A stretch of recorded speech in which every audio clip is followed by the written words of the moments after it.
Any of the racial issues are going to be handled and healed until first we acknowledge it's there, but we got to acknowledge it's there on both sides. Right.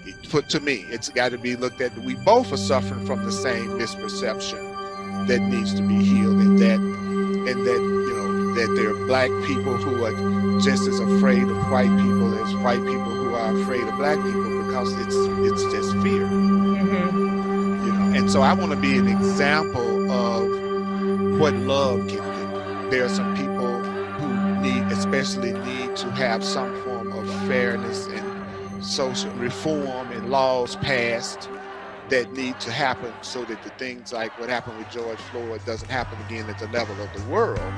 But I also know you can pass 1 million laws, and if people haven't changed their hearts, ultimately nothing's going to really change.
Said is that how am I going to see this in a way that moves me towards connection? Yeah. Not just how can I see it differently, how can I see it in a way that moves me toward connection? So one of the lessons in the course is I loose the world from all I thought it was. Oh, it was, right. And I've been connecting to that. And I was asking myself the question today, well, how do I do that?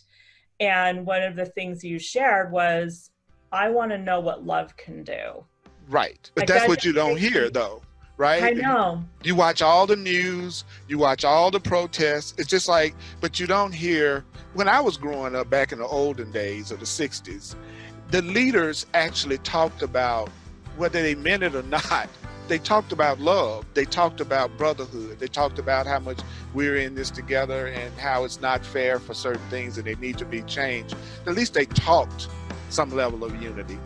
Now that's love is not seen as part of the equation. When I talk about love, I'm talking about how can a genuine desire to recognize that we are one, that we are joined, that we are connected, that your good is my good, your happiness is my happiness, that we can do more caring and nurturing each other, caring for and nurturing with each other than we can any other way.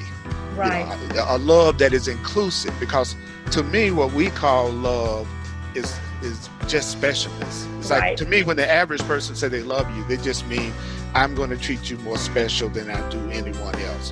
Where the very nature of love, and we count on God loving, our Creator loving all of us equally, but we won't turn around and go, that's the way we should be loving also. We say God is loving all of us equally, then, but I'm only going to care about what happens to you, and I'm only going to care about what happens to my children. And I'm only, you know what I'm saying? Which is really saying that what you have towards your children or your mate is specialness. They're just more special to you.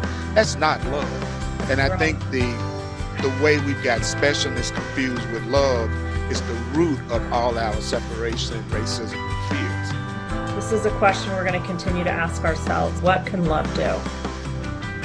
Everything.